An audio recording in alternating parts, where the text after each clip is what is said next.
Have you ever tried to lift your back wheel off the ground? You don't need special pedals to do it. Today I'm going to teach you a technique that works with any pedal, and after we learn how to lift our back wheel up off the ground, we're going to start moving it around. Lifting your back wheel can be helpful when you're riding over obstacles or if you need to reposition your back wheel while you're riding, but it's also a big part of learning how to bunny hop. So this one single skill is going to come in handy in a lot of different ways. I'm going to start by teaching you the easiest way to lift your back wheel up off the ground, and then we'll build on that. My name is Aaron. Welcome to Super Rider. On this channel, we break down complex bike skills into easy to learn techniques so you can quickly apply it to your riding. This e-bike series is sponsored by Jensen USA. To prepare for today's lesson, let's talk first about some bike setup basics. Number one, especially with this front wheel move, I recommend, if you can, to lock out your front suspension. What I like to do when I'm learning anything new is eliminate as many distractions as possible. So we're gonna learn this skill with our front fork locked out, and then once we figure out the basics,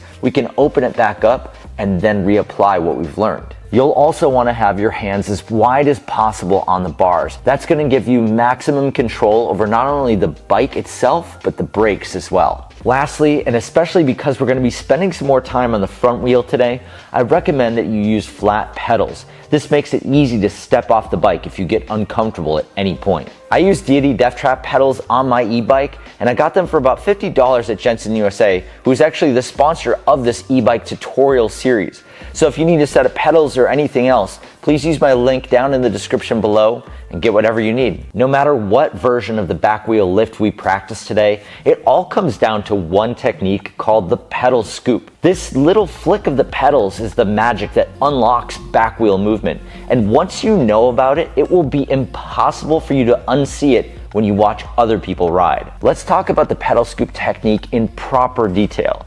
Now, I use both feet when I do the pedal scoop, but I find that it works the best if I focus in my mental energy on what my back foot is doing. And I've got my back foot riding shoe right here to properly demonstrate how this works.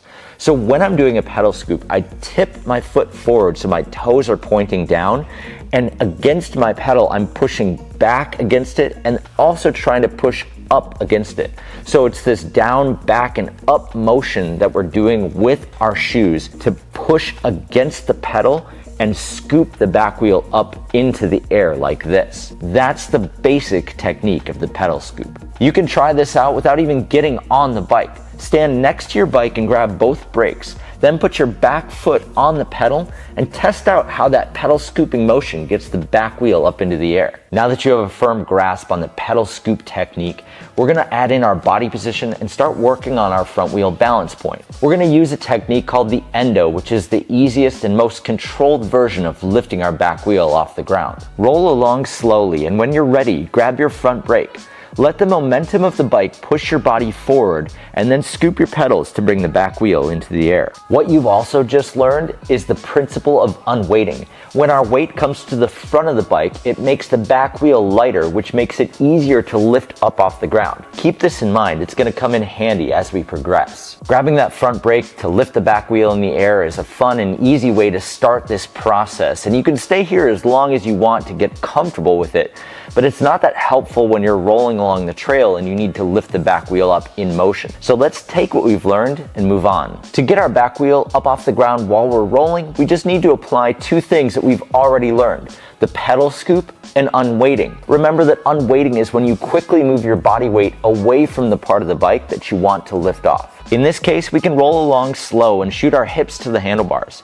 Combining that with the pedal scoop brings our back wheel up. I like to find a line on the ground that I can use to practice my timing with this back wheel lift. Small curbs and sticks can be pretty useful as well. Now that we understand unweighting, pedal scoops, and endos, we can start working on moving our back wheel around. This next skill is called the pivot. When we started working on the Endo, we used our front brake in combination with our pedal scoop to bring our back wheel off the ground. We're going to do the exact same thing here, just with a twist. Just like the Endo, we're going to roll to a stop. But once you get there, you'll twist your front wheel slightly.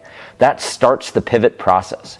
I usually recommend starting by pointing away from your front foot. That way your back foot can help guide the back wheel into place. You don't need to worry right away about moving the back wheel super far. What you first need to get comfortable with is stopping and twisting the front wheel.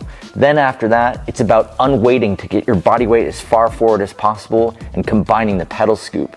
And then after that, you can start to move it further and further each time. If you're really struggling to get that back wheel moving, there's a few things you can do.